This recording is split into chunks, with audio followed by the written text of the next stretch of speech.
Albania. I have always been curious about you and fascinated by your mystery. I'm an Albanian American from Boston. My grandparents immigrated to America in the early 1920s. They passed away before I was born.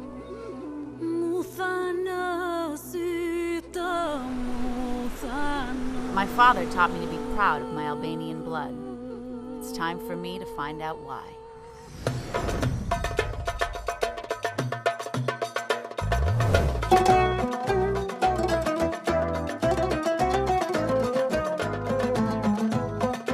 I'm grabbing my partner in crime, my brother Nate. We are all in. We're visiting 15 cities that tell your story. The capital city, Tirana, is our jump-off. Edua. Shqipëri. What does that mean? I love Albania. Edua Shqipëri. Of course. In Berat, we peer into your past through the town of 1,000 windows. Eliza Dushku. How long have you lived here? They've been here since 1930s. Her husband was tailor. Could you ask her if we could take her portrait? Yes, You're of course. beautiful. Actually, you're not the first people that want her forever. What's the secret to having a successful and long marriage? One piece of advice my mother-in-law gave me, she said, when your husband comes home, better lunch be ready. I don't want to start then. Better lunch be ready. Okay, I won't tell my boyfriend. Thank you. Remember my words, she said. I will. Who knew the Albanian Riviera exists, let alone rivals the most beautiful coast I've ever seen?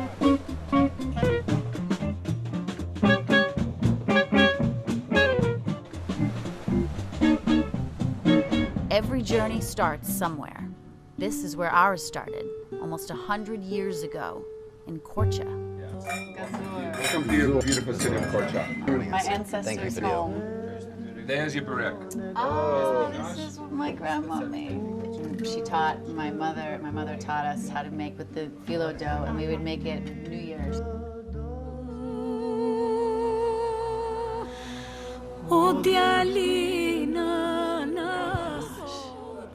This is the first church in Korça in the 1300s. It's just surrounded by beauty. I'm chills right now. My heart is beating so fast. The church of our grandparents. Why am I proud? Because after traveling across borders and sharing in your beauty, I have discovered you in me. I'm proud because you live not only within your cities, you live within your people, in our hearts, and in our souls. Your Albanian passport. Join us as we rediscover Albania. Mirëmbrëma të nderuar teleshikues, ju flas nga studio emisionit Opinion, një skenografi të re të ndryshuar disi për të pritur një aktore të famshme, një aktore e cila është ngjitur, nëse mund të quhet kështu, në setet e xhirimit të Hollywoodit, që në moshën 12 vjeçare, që në vitin në fakt që në moshën 10 vjeçare, pas në moshën 12 vjeçare me një rol plot, quhet Eliza Dushku. Është vajza e një çifti, të një shqiptari të ardhur nga Korça ose i lindur në Shtetet Bashkuara të Amerikës, po bir një familje korçare dhe një nëne daneze dhe angleze. Të dy bashkë, pra ajo ishin njohur në Boston, ajo ka lindur në Watertown të Bostonit në vitin 1980. Është kthyer në Shqipëri shumë vite më pas, në fillim të viteve 2000, por ka ardhur për herë të parë në fillim të viteve 2000, por është kthyer dhe rikthyer edhe shumë herë të tjera. Madje ka realizuar një dokumentar të jashtëzakonshëm për Shqipërinë, i cili është shfaqur në fundjavën e kaluar në Tiranë. Eliza Dushku ka ardhur për të folur në një intervistë për karrierën e saj, mbi gjitha për familjen e saj dhe sidomos për relacionet e saj me Shqipërinë. Mirë se vini në studion e Opinionit. Është kënaqësia ime që t'ju kem sot këtu. Faleminderit shumë. Jeni përmirësuar akoma më shumë në gjuhën shqipe në krahasim me herën e parë që keni qenë këtu dhe ju kam parë. Faleminderit. Po, paksa. Kjo është vizita juaj e tretë në Shqipëri? Në fakt është vizita ime e 5 e 6, po për dokumentarin kjo është hera jone e tretë. Kur keni qenë për herë të parë këtu? Hera e parë besoj se ka qenë në 2005-ën, 2006-ën, kur jemi takuar një herë, sigurisht. Yes, in their me. Kisha ardhur me Fadil Berishën. Ai më gjeti në New York dhe më tha, ju duhet vini në Shqipëri, vendi juaj po ju thërret. Unë nuk isha qenë kurrë këtu. I matë është shqiptar, por ne kryesisht na ka rritur nëna. Prindrit tanë ishin të ndarë. Kishim shumë të përbashkëta dhe ishim shumë të afruar me babin, por nuk dinim shumë gjëra për Shqipërinë. Kështu, herën e parë kemi ardhur me babin dhe më vonë pastaj jemi shoqëruar edhe nga mami. Dhe atëherë ju kemi takuar edhe ju. Është shumë interesante, sepse në Shtetet e Bashkuara të Amerikës ka komunitete të mëdha shqiptarësh. Komuniteti më i madh, ai para luftës së dytë botërore, dhe më pas komuniteti i ri, i vi pas vitit 1990. Kam dëgjuar se babai juaj është nga Korça. Po, gjyshërit e mi, i matë ka lindur në Boston. Si shkoi familja e babait tënd nga Shqipëria në Shtetet e Bashkuara? Gjyshi im ishte rreth 12-13 vjeç kur erdhi me anije në Boston. Po, nga Korça. Ai nisi të punojë në Boston për një farë kohe, hapi një biznes dhe më pas është kthyer përsëri në Korçë për të gjetur një grua. Aty e takoi ai gjyshen time, Velarminin. E keni takuar ju gjyshin dhe gjyshen tuaj? Se kam patur mundësinë të njihja gjyshin dhe gjyshen time, se ata kanë ndruar jetë para se të lindja unë. Dhe kjo është një tjetër arsye pse ky dokumentar është kaq i veçantë dhe kaq i fuqishëm për ne, sepse ne nuk i kemi njohur ata, nuk dinim shumë për vendin nga i cili ata kishin ardhur, dhe kurrë s'na u dha mundësia të dëgjonim historitë e tyre, që ata të ndanin ato me ne. As nga babai juaj? Nga i mat kemi mësuar pak gjëra sigurisht, por ishte ndryshe ti dëgjoje nga goja e tyre. Dhe tani na jepet mundësia të shëtisim në Korçë, të vizitojmë vendet ku ata lindën dhe kanë jetuar dhe kanë ecur. Është një ndjesi vërtet e fuqishme. Babai juaj ka lindur në Boston, por a ka qenë ai pjesë e komunitetit shqiptar atje, apo jo? Besoj se kanë qenë. Ata janë rritur në një zonë të Bostonit, në South End, ku ka patur shumë imigrant nga i gjithë bota. Gjyshi im kishte një dyqan me artikuj të ndryshëm. Dhe kjo është një nga gjërat për të cilat i mat është ndjer krenar për babain e tij. Në shumë vende në Boston italianët bënin pazar vetëm në dyqanet italiane, irlandezët vetëm në dyqanet irlandeze. Ishin ndarë sipas kombësive, por gjyshi ynë thoshte, dyqani im është i hapur për të gjithë. Të gjithë mund të vinë dhe të bëjnë pazar këtu. Po jo vetëm për shqiptarët, po për të gjithë. Dhe me sa kam dëgjuar, ai nuk ka bërë kurrë një ditë pushim në jetën e tij. Ai punonte çdo ditë dhe ditët e festave. I mat, vëllezërit dhe motrat e tij e ndihmonin gjyshin në dyqan. Ata ishin 5 fëmijë. Gjyshit e tu nuk u kthyen më kurrë në Shqipëri? As për vizitë? Jo, me sa di unë.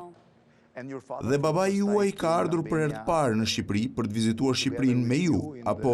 Ai ka ardhur një herë vetëm në fillimet e viteve 90 dhe ishte një vizitë shumë e veçantë për të. Ai erdhi të takonte xhaxhain e tij, i cili quhej Enesti. Ai jetonte këtu. Ishte akoma gjallë atëherë xhaxhai? Po, ai ishte akoma gjallë dhe i mat shkoi drejt tek shtëpia e tij. Edhe ne në këtë dokumentar kemi shkuar tek e njëjta adresë. Ne kishim vetëm një adresë që nga fillimi i vitit 1991. I mat dhe unë bashkë me grupin e xhirimit shkuam të kërkonim pjesëtarët e mbetur të kësaj familjeje. Kishim një numër telefoni që nuk punonte dhe po ashtu këtë adresë të vjetër. Kështu ne shkuam dhe i trokitëm në derë. Ai kishte ndruar jetë. Po familja e tij jetonte akoma atje? Po, vajza e tij Elvira, kushërira jon dhe 2 fëmijët e saj, Neli dhe Florian, gruaja e tij dhe fëmijët e tyre. Ata u bën pjesë e dokumentarit ton. Ata na çuan të bënim pazar në dyqanet e tyre. Kemi shtruar një darkë në shtëpinë e tyre. Ishte diçka e mrekullueshme. Ju keni lindur në 1980-ën. A ka qenë e pranishme Shqipëria gjatë fëmirisë suaj? Ishte, dhe duke e lidhur me ato gjëra që nëna jon kishte mësuar nga gjyshja. Ato gjëra që ajo mendoi dhe ndjeu se ishin të rëndësishme t'i kalonte tek ne gjatë mungesës së gjyshes tonë. Ishin gjëra të tilla si byreku, ne i quanim byrek me spinaq. Për vit të ri, ne përgatisnim një byrek me spinaq, mbështillnim një monedhë aty dhe e fusnim brenda tek mbushja. Po, dhe kjo gjë na pëlqente shumë. Un kam 3 vëllezër më të mëdhenj dhe të gjithë na pëlqente shumë kjo gjë. Pra ishin tradita të ndryshme për të cilat ne kemi mësuar se gjyshja jon i ndiqte me shumë rëndësi. A ju ka rënë ndonjëherë monedha, ju personalisht? Po, sepse un haja sa më shumë që të mundja, vetëm që të më qëllonte monedha në të. Ju jeni me fat. Po. Po a kishit ju ndonjë informacion për Shqipërinë në atë kohë? Akoma në atë kohë, kur ju mund keni qenë 10-12 vjeç, Shqipëria ishte një vend i mbyllur. A kishit ju ndonjë informacion për Shqipërinë se çfarë po ndodhte këtu? Nëna jonë është pedagoge e politikës krahasuese ndërkombëtare në Universitetin e Bostonit. Nëna jonë tregonte për ngjarjet që ndodhnin në vende të ndryshme. Kështu ajo na tregonte edhe për Shqipërinë. Siç e thatë dhe ju, ishte një vend i izoluar. Ishte gjithmonë interesante, sepse ne jemi rritur në Watertown, siç e përmendët dhe ju, dhe atje ishte një komunitet shumë i madh me armen, shumë i madh. Ai ishte komuniteti i dytë më i madh në vend. Ne kishim shumë shok armen. Po kur ishim në shkollë, mësuesit na thoshnin: "Ç'kombësi jeni ju? Jemi shqiptar." Jo, thoshin ata. "Ju doni të thoni se jeni armen." Ne thoshim: "Jo, jemi shqiptar. Ekziston një vend që quhet Shqipëri, një vend i vogël." Përsërit edhe një histori me shqiptarët kudo në botë. Disa herë ata ngatrohen me armenët. Por atëherë, kur nisët të merrnit më shumë informacione për vendin? Po, si çdo fëmijë, kur fillon të rritet, edhe ne filluam t'i bënim babait pyetje të ndryshme dhe ishim afruar shumë me vëllezërit dhe motrat e tij. Me vllajën e tij të madh, Nikolas, ai kishte 2 fëmijë. Djali i tij erdhi me një mision në Shqipëri dhe vajza e tij erdhi të kryente disa punë në Bullgari.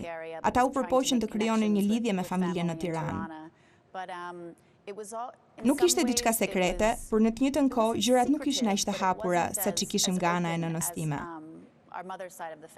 Prandaj ishte e rëndësishëm fakti se unë jam një person që hyt drejt në temë. Kështu më ranë në dorë burimet, krijova disa lidhje. Po ashtu dhe me miqësinë me Fadilin e shfrytëzova dhe si përfundim zbarkuam në Shqipëri. Keni pasur ju kontakte me anëtarë të komunitetit shqiptar në Boston kur ishit fëmijë? Jo dhe aq shumë, siç e thash, ne jemi rritur në familjen e nënës time. Edhe i mat kishte një lidhje sipërfaqësore, të vogël, por nuk ishte diçka e thellë me komunitetin shqiptar.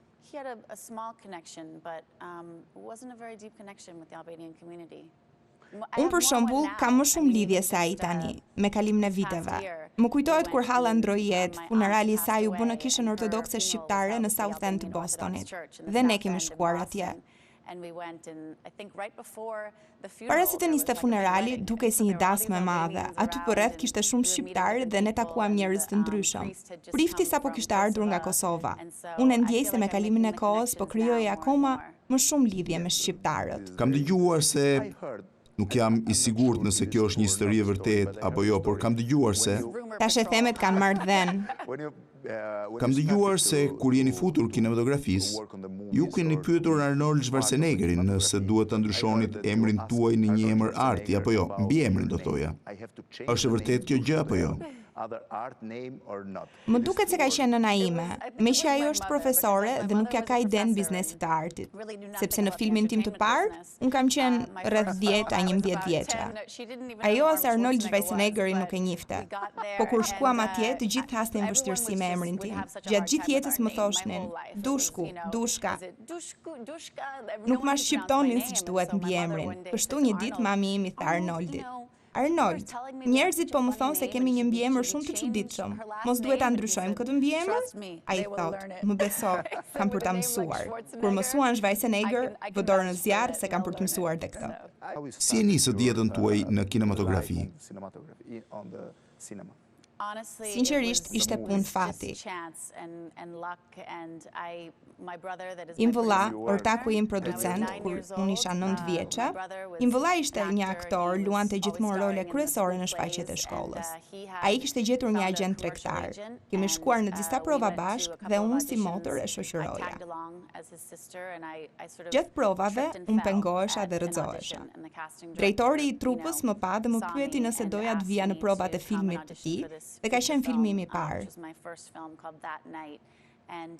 Ishin marrë në prova një 8.000 vajza në të gjithë vendin. Të gjitha vajzat ishin veshura me fustane dhe unë isha si djalë. Isha pis në fytyrë, isha veshur pantallona të shkurtra. Isha si një trazovaç i vogël. Ata këtë kërkonin. Roli ishte për një fëmijë të prapë dhe harakat. Duhet të shkonim në Kaliforni për provat e filmit. I telefonuan nënës time dhe i thanë se duan të marrin në prova vajzën tuaj për filmin dhe ajo u tha: "Nuk dua një jetë të tillë për vajzën time. Faleminderit, mirupafshim." Kështu ajo e mbylli telefonin. Im vëlla tha: "Mami, është një udhtim falas për në Hollywood." Dhe kështu ju shkuat në Kaliforni. Ishte filmi I parë që keni marrë pjesë, That Night. Ishte I vëllezërve Warner me Julia Louis, si Thomas, ishte një film I shkurtër, por unë isha personazhi kryesor. Dhe pas atij filmi ju jeni shpërngulur nga Bostoni në Kaliforni? Jo, kam jetuar në Boston derisa mbarova shkollën e mesme. Pas atij filmi jam kthyer në Boston, por e njëjta zyrë xhirimi më kishte regjistruar në kaset dhe për një film të Robert De Niro's. Leonardo DiCaprio dhe Robert De Niro me titullin This Boy's Life.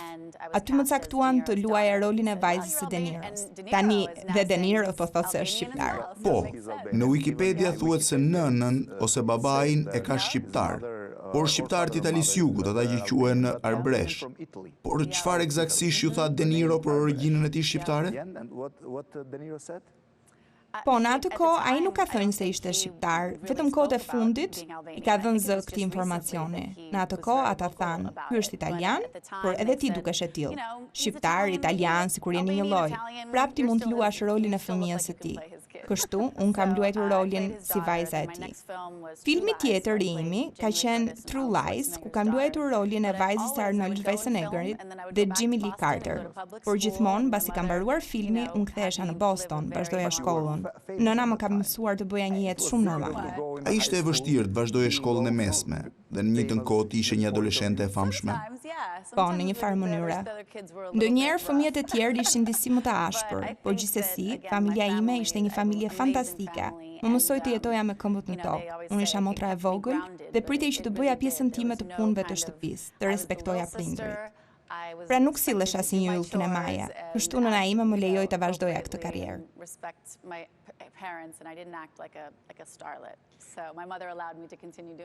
Po, por e thatë në fillim se nëna juaj sikur nuk ishte dakord që ju të nisnit karrierën si artiste. A është ajo kënaqur tani me karrierën tuaj?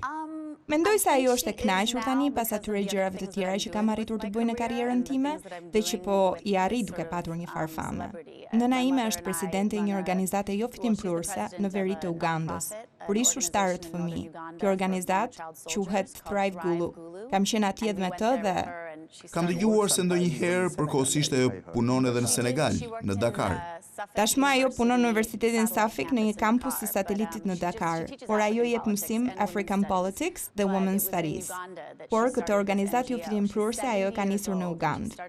Ajo 70 vjeçtë ka nisur një organizatë jo fitimprurse dhe unë jam pjesë e bordit të saj. Pikërisht tani jam rikthyer shkollës dhe studioj menaxhim të organizatave jo fitimprurse, aktivizimin social.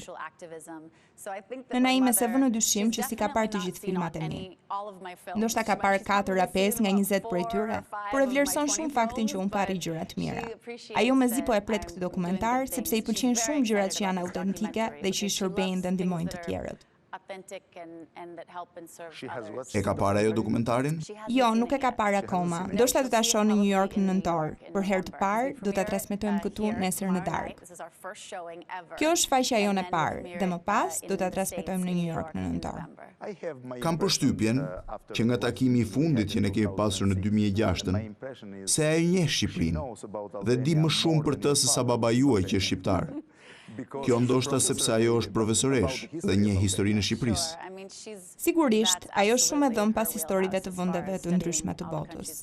Në fakt, cila ka qenë preferenca e nënës suaj për të ardhmen tuaj kur ishit fëmijë? Mendoj se ajo shpresonte që unë t'i futesha shkencave politike. Mos më thuaj doktoresha apo arkitekte, sepse shumica e prindërve kërkojnë një gjë të tillë nga fëmijët. Jo, mendoj se shkencat politike dhe aktivizimi social. Mundesh të bëja një rrugë me kthesa për të arritur atje, por e gjeta rrugën. Gjithashtu tani unë studioj dhe disa orë shkenca politike. Padyshim që jam një kombinim të dy prindërve të mi. Po babai, a është ai I kënaqur me karrierën tuaj? Po, ai është mahnitës, edhe I mat ka qenë mësues. Ka qenë që në fillim? I mat ka dhënë mësim në klasën e 3 dhe të 4 në Boston. Për një farë kohë kam menduar të bëhesha mësuese. Më pëlqente shumë kur e shihja babain të jepte mësim. Shkoja ndonjëherë në klasat ku ai jepte mësim. Ai kishte një aftësi të pazakontë për të krijuar një lidhje me fëmijët. Ai kishte të bënte me fëmijë që vinin nga lagje vërtet vështira dhe ishte I jashtëzakonshëm për të përshtatur me ta. Kështu, unë kam menduar gjithmonë se ndoshta më vonë në jetën time, unë mund të bëhesha mësuese si i madh. Por ai ka qenë gjithmonë shumë mbështetës dhe krenar për karrierën time. Cilat kanë qenë kontaktet tuaja të para me shqiptarët në Shtetet Bashkuara të Amerikës?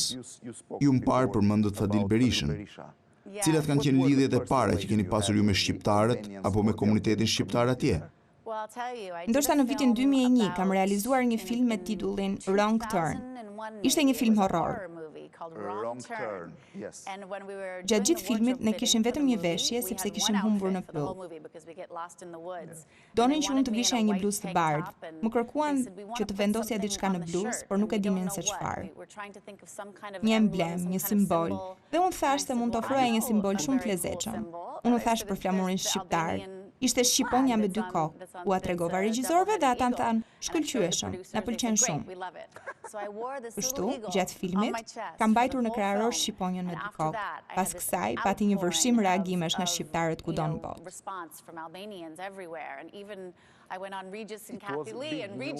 Në atë kohë keni dalë në të gjitha gazetat shqiptare.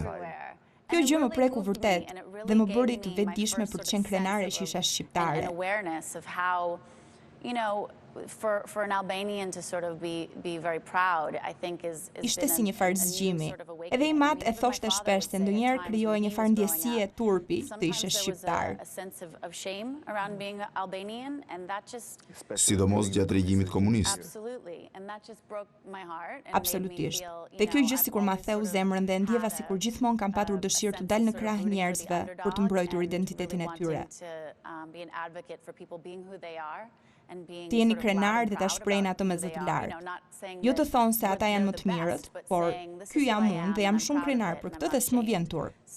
Kur e mbajta atë, pati një reagim të tillë dhe shumë të rinj filluan të thoshin, tani që ju jeni kaq krenare që jeni shqiptare, edhe unë ndjem krenar që jam shqiptar.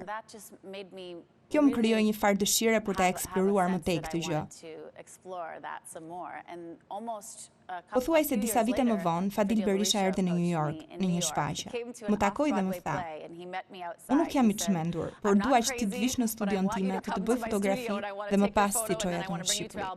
Unë i thash, pritu telefonoj vëllezërve. Dhe pastaj ata dolën dhe biseduan. Pastaj u prezantua ky. Ky ishte takimi juaj i parë me Fadil Berishën? Shkuat në studion e tij? Në fillim nisa vëllezërit të shihnin. Ata më thanë se çdo gjë ishte në rregull. Ai fotografonte Halle Berryn dhe shumë të famshëm të tjerë, kështu që mund t'i besonim. Kështu shkuam dhe ai më ka bërë disa sete fotografike. Menaxherët dhe agjentët e mi më thanë se ato ishin fotografitë më të bukura që kisha ndonjëherë në ato 15 vite. Ky ishte goxha bonus. Por ai kur tha që donte t'i çonte ato në Shqipëri, të lutem, merr dhe familjen tënde. Kështu ne erdhëm dhe ishte diçka e jashtëzakonshme. Cila ishte përshtypja juaj e parë kur ai ju tha se donte t'ju sillte këtu në Shqipëri? Isha shumë emocionuar. Unë gjatë gjithë jetës time kisha udhëtuar nëpër botë me nënën time. Kishim shkuar në Afrikë, Kinë. Por se kishit menduar ju më parë të vizitonit Shqipërinë? Po, por në një moshë më të hershme nuk ishte aq e lehtë të udhëtoje këtu. Dhe Shqipëria nuk ishte vend i hapur. Ishin krijuar disa ide negative për shqiptarët, prandaj më vjen mirë që mu dha mundësi të njihja Fadilin që më solli këtu.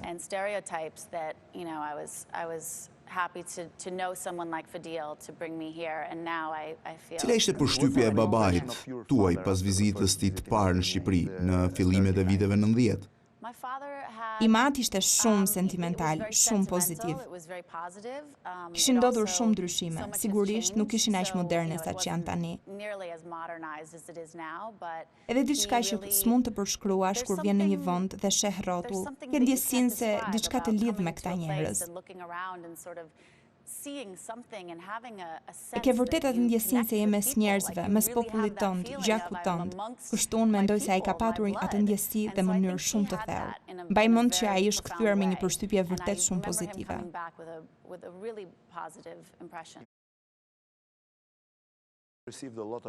Ju thatë se keni marrë shumë mesazhe nga shqiptarët pas filmit Wrong Turn. Por a është i njëjti reagim ndaj jush tani kur të gjithë shqiptarët ju njohën që ju jeni prej këtu, që jeni nga Shqipëria, dhe ju shohin tatuazhin me shqiponjë? Tani bëhet fjalë për diçka akoma më të gjerë. Kur ne erdhëm këtu, më bëra tatuazh në shpinë shqiponjën. Im vëlla e bëri tatuazhin në krah dhe po ashtu edhe i mat në kyçin e këmbës. Ishte organike, por ndodhi shumë shpejt. Por tani më duket shumë surreale. Unë ndihem si një heroine e këtij vendi dhe nuk di ç'kam bërë për të qenë këtu, veç se të ndihem krenare që jam nga ky vend dhe përpiqem të jem një shembull i mirë për të rinjt dhe të përkrah faktin se njerëzit duan të ndihen krenar për vendlindjen e tyre. Be an example and to younger people and really, advocate again people being proud of where they come from and of course. Sigurisht duhet pranojmë të gjithë njerëzit, por unë besoj tek kultura. Besoj se në këto ditë, bashkë me globalizmin, sikur po humbet kultura dhe të gjithë sikur po e bëjnë këtë gjë. Mua më pëlqen të mësoj për historinë e një vendi, dhe pikërisht këtë gjë mund t'ja kalojmë brezave të ardhshëm. Muzika, ushqimi, gjua, letërsia, është kaq bukur dhe ne kemi nevojë për këtë gjë. Emigrantët tanë, sidomos emigrantët e brezit parë, ndihen krenar për karrierën tuaj dhe identitetin. A luani ju ndonjë rol në komunitetin shqiptar tani? A keni ndonjë gjë konkrete, ndonjë gjë tjetër përveç këtij dokumentari, veç paraqitjes së tij në fund të nëntorit në New York?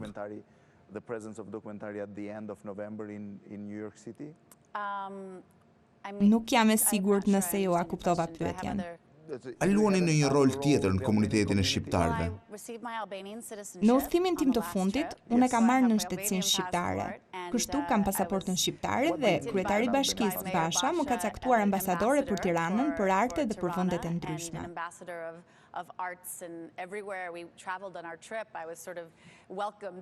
Kështu më uronin mirëseardhjen si ambasadore për Tropojën, Korçën.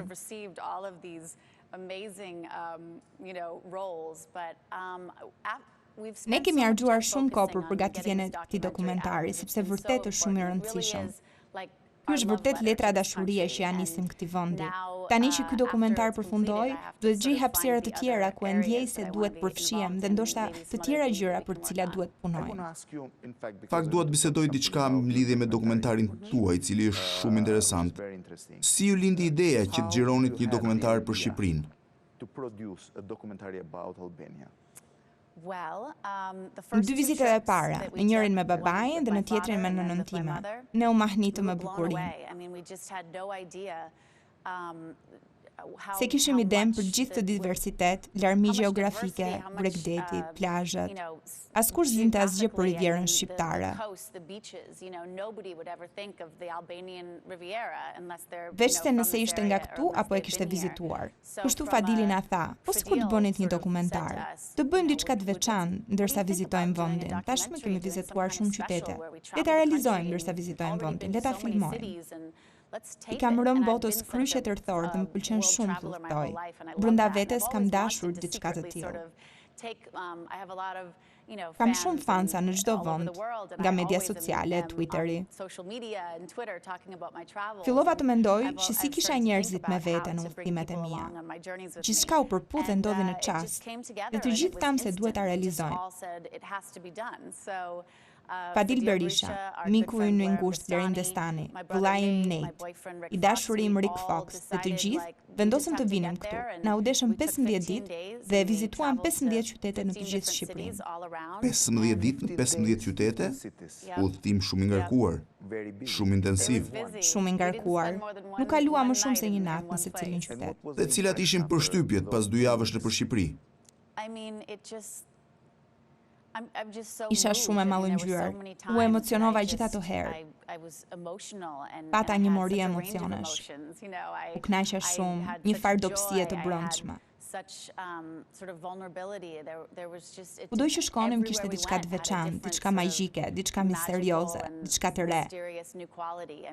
U përqendruam në disa vende historike. Ishim në Butrin, Apolloni dhe patjetër shkuam në Korçë. Kudo që shkonim përshëndeteshim nga njerëz aq mikpritës.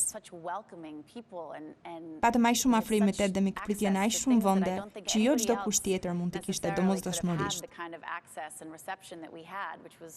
Dhe kjo më bëri përsëri të mendoj se kjo ishte diçka që duhet bëja patjetër. Keni vizituar disa vende në Shqipëri. Cili ishte më interesanti sipas mendimit tuaj? E di që janë shumë për të mbajtur mend, por gjithsesi, veçanërisht nga stërgjyshrit tan, Korça ishte shumë speciale për ne. A ishte i shijshëm byreku i Korçës? Byreku i Korçës ishte shumë i shijshëm. Kur ne ishim atje, ishte edhe festa e birrës. Qyteti ishte aq i gjallë, qytet shumë i bukur.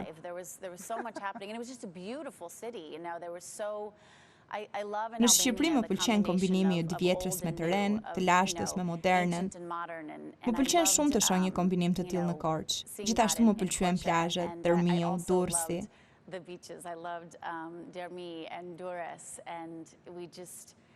Ne ishim gjithashtu në malësi, malet ishin breslënse, pritja ishte shumë e mirë. Njerëzit më mësuan të kërcej, u binin daullave. Madje as shqiptarët nuk i njohin malet tona aq mirë. A ishin të bukura vërtet?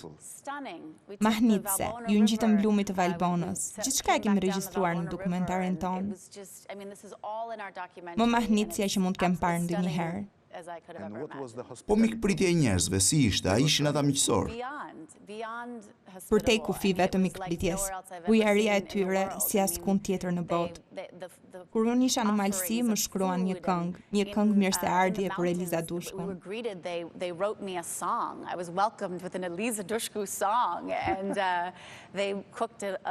Po ishte një dash në fërlik dhe na e vun përpara.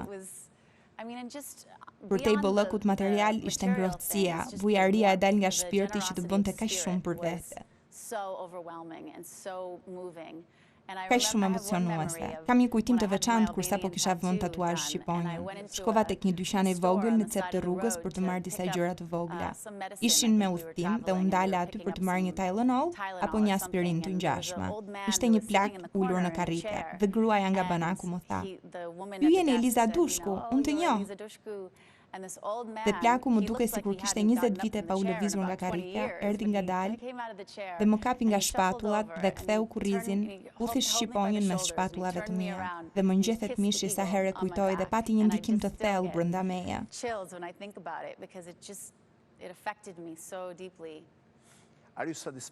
A jeni e kënaqur me dokumentarin e përfunduar?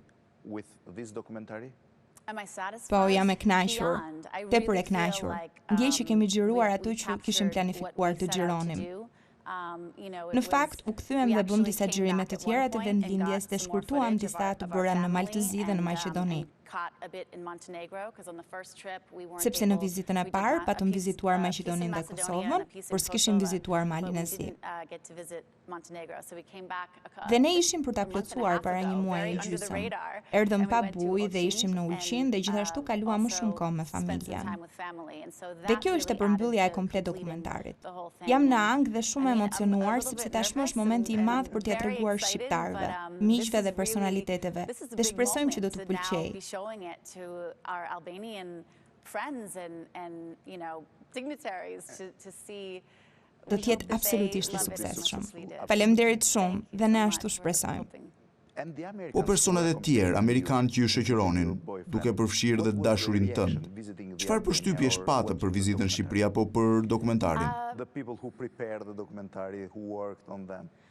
Shumë njerëz u befasuan. Pse u befasuan? Sepse Shqipëria kishte qenë një vend i izoluar dhe misterioz.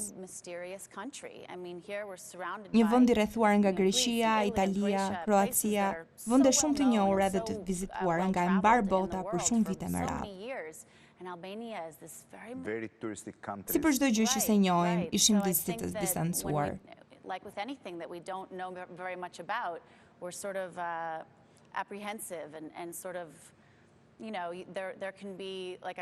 Mund të kishte stereotipa dhe stigmatues në Amerikë që thoshnin, je si shqiptari i çmendur. Kurse mora vesh se çfarë kuptimi kishte, ishin të gjitha ata stereotipa që se kishin iden fare dhe kur shikuan filmimet tona, thonin, dua të shkoj atje dhe ta vizitoj verën që vjen. Donin të përjetonin ato që unë kisha përjetuar.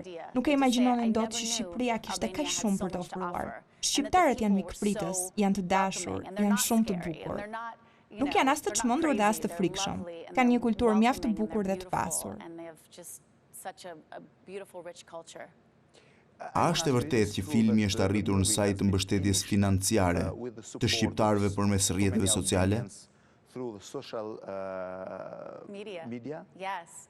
Po, unë Fadil Berisha dhe Blerin Destani themeluan produksionin fillestar të filmin dhe më pas na u desh të editonim të gjithë projekt. Kështu ne mblodhëm fonde rreth $70,000 për 30 ditë nëpërmjet Twitter dhe Facebook dhe kam shumë të rinj shqiptar në Twitter, rreth 1,300,000 miq në llogarinë time në Twitter. Bëm një fushat për mbledhjen e fondeve të përbashkëta. Ne donim që ata të ndiheshin pjesë e kontributit për xhirimin e këtij dokumentari, duke dhuruar $1 apo $5 për të arritur diçka kolektive, për të arritur diçka me kontributet e njerëzve të ndryshëm, dhe ja dolëm të mbledhnim fondet. Dhe sa ishte shuma përfundimtare? $72,000 apo $73,000 në 30 ditë. $73,000 në 30 ditë? Shumë shqiptarë deshin të na mbështesnin në këtë dokumentar. Pas ka qenë mbështetje e shumë personave. Dhe të gjithë do t'ju pëlqejë ta shikojnë dokumentarin. Po, të gjithë ne atë shpresojmë, mezi po presim. A do t'jetë në mediat, që do thotë në televizionet shqiptare apo ato amerikane dokumentari? Do të shfaqet tek të dyja. Në Amerikë po punojmë me televizionin PBS dhe ata janë shumë të interesuar për të. Ndërsa këtu kemi takuar disa persona këtë javë dhe po bëjmë marrëveshje mbi distribucionin këtu si dhe në vende të tjera. Duam që ta shohim sa më shumë njerëz që të jetë mundur, të jetë kudo, të shihet edhe në avione. Sa për ta shohin këtë dokumentar, njerëzit do të bien dashuri me këtë vend, njësoj si unë. Thatë se e keni vizituar Shqipërinë 4-5 herë deri tani. A planifikoni të vini përsëri në të ardhmen? Patjetër, tashmë jam shtetase shqiptare. Do të vi shumë herë këtu. Kam shumë miq. Pse do duhet pasaporta shqiptare? Përse e doni ju në shtëpinë shqiptare? Sepse do të kem qasje dhe lehtësira. Nuk do të kem nevojë për vizë për të shkuar në Stamboll. Sapo e mësova edhe këtë. Jam shumë nikojshire, jam korçare, jam e kujdesshme me parat dhe më pëlqen të bëj pazar të leverdisshëm. Gjithashtu, i kam rënjët e ky vend. Është plotësisht një ndjesi tjetër të jesh stetase shqiptare krahasuar me një vizitore.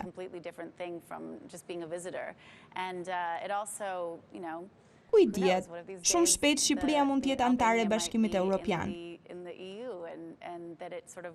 Dhe më bën të ndihem më ndërkombëtare. Gjithashtu më bën të lëshoj rënjët dhe unë tim. It gives me some roots in my mother country. Si po ju ecën karriera në Shtetet e Bashkuara? Po ecën shumë mirë. Ka qenë më ndryshe këto vite sepse kam filluar me produksion krahas aktrimit. Dhe kur je në një shfaqje televizive nuk ke shumë kohë të merresh me gjëra të tjera. Por pasi pata një periudhë 22 vjeçare në aktrim, fillova të kisha më shumë ide në kokë dhe më pas të merresha me produksion. Tashmë kemi një kompani produksion me vllain tim Nate dhe kemi 2 filma me metrazh të plotë. Po punoj me skriptet, në njërin luaj dhe unë dhe tek tjetri jemi pas kamerave. Më pëlqen ta mbikëqyr procesin. A e keni ditën e ngarkuar? Po, shumë e ngarkuar. Kemi 2 projekte televizive. Zhvillojmë 2 programe televizive, dokumentarin, si dhe kaloj kohë në punë jo fitimprurse. Mami ka një organizatë jo fitimprurse dhe një të tillë ka dhe babai në New England për fëmijë që shkojnë në kampe fëmijësh. Ka qenë për një kamp djemsh për 112 vjet. Babi im dhe të gjithë vëllezërit kanë shkuar në këtë kamp dhe kampi quhet Hera. Verën e kaluar hapëm programin e parë për vajza, që kur isha e vogël doja të shkoja edhe unë si babai dhe vëllezërit e mi. Ju jetoni në Kaliforni. A kaloni kohë në Boston apo New York? Po, shumë kohë, më pëlqen Bostoni.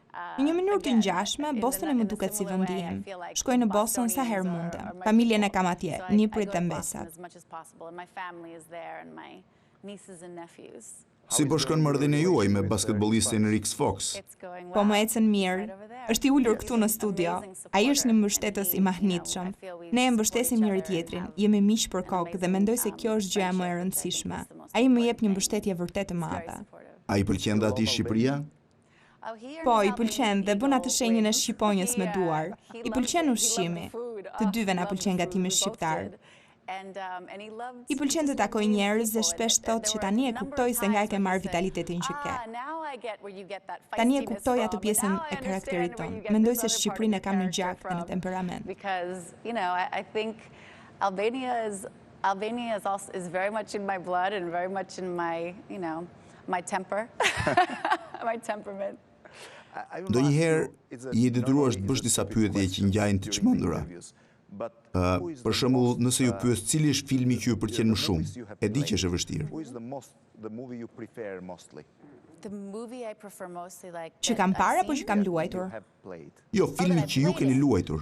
Janë shumë filma dhe kur ke patur një karrierë që shtrihet në kaq shumë filma, mendoj filma të ndryshëm më kanë përfaqësuar siç kam qenë në kohë të ndryshme.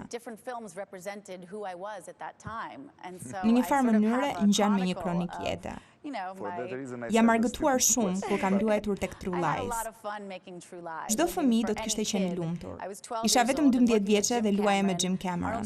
Arnold Schwarzenegger ishte babai im në rol dhe unë kacaviresha në vinçat 34 të lartë duke bërë gjithë ato veprime të guximshme.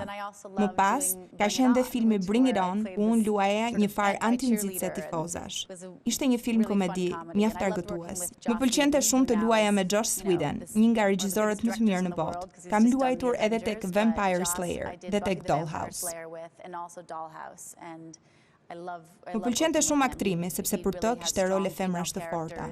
Mendoj se ka kontribuar shumë për të arritur këtu ku jam sot. Të shpalos këtë anë të brendësisë sime. Cilët janë regjisorët e tjerë të preferuar? O zot, jam fanse e Martin Scorsese, fanse e Ang Lee dhe një regjisor tjetër me cilin kam punuar dhe që konsiderohet komplet i çmendur dhe i çuditshëm, Kevin Smith, por jam fanse e tij. Zot, janë shumë regjisorët që më pëlqejnë.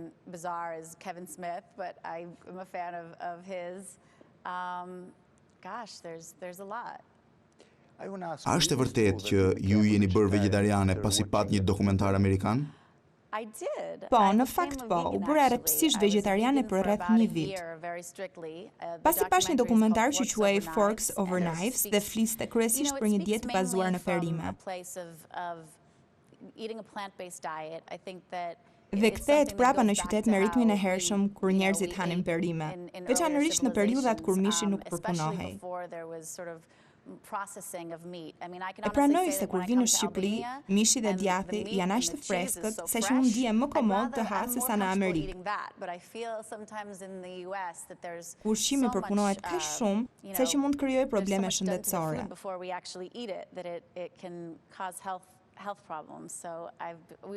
Ka rreth një vit që jam vegetariane dhe vetëm tani ha ndonjëherë peshk. Tani që jam në Shqipëri, ha peshk. Ky është problemi, ti jesh në Shqipëri dhe ti jesh vegetariane, është paksa e vështirë, nuk shkojnë bashkë. Po, e di tashmë. Ju falenderoj që ishit sonte me ne. Faleminderit për intervistën dhe shpresoj që herës tjetër, kur të jeni në Shqipëri, do të kemi më shumë kohë për një bashkëbisedim më të gjatë. Absolutisht po. Kisha kënaqësinë e madhe që isha e pranishme dhe bisedova me ju. Siç e thash në fillim, jam shumë emocionuar që jam këtu. Dua të falenderoj të gjithë shqiptarët, të gjithë ata me të cilët jam takuar gjatë udhëtimit ton. Të gjithë ata që na ndihmuan dhe pa ndihmën dhe dashamirësinë e tyre nuk do t'ja kishim dalë. Shpresoj që gjithë secili të jetë krenar për kontributin në realizimin e tij. Ju faleminderit. Faleminderit shumë. Faleminderit shumë. Sapo ndoqet një intervistë me aktoren e njohur Eliza Dushku, e cila ndodhi në Shqipëri për prezantimin e dokumentarit saj, një dokumentar 90 minutësh, i cili flet për Shqipërinë, siç ndoqet dhe gjatë intervistës 15 qytete të vizituar në 15 ditë. Një imazh i plot i Shqipërisë që do të transmetohet, pra që do të vi në Shtetet Bashkuara të Amerikës, por dhe në Shqipëri. Menjëherë mbas spoteve publicitare ju do të ndihni një material mjaft interesant që flet për prezantimin e dokumentarit saj në Tiranë të premten mbrëmjen në Kinema Millennium, një fest mjaft interesante që rivjen edhe një herë, padyshim pak më e zgjeruar se sa ajo që keni parë në edicionet qendrore të lajmeve, në emisionin Opinion. Pra menjëherë mbas spoteve publicitare, materiali mbi prezantimin e dokumentarit në ditën e premten në mbrëmjen në Kinema Millennium në Tiranë.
Albania. The 19th century poet Naim Frasheri said of Albania, "You filled my heart with desire and fire."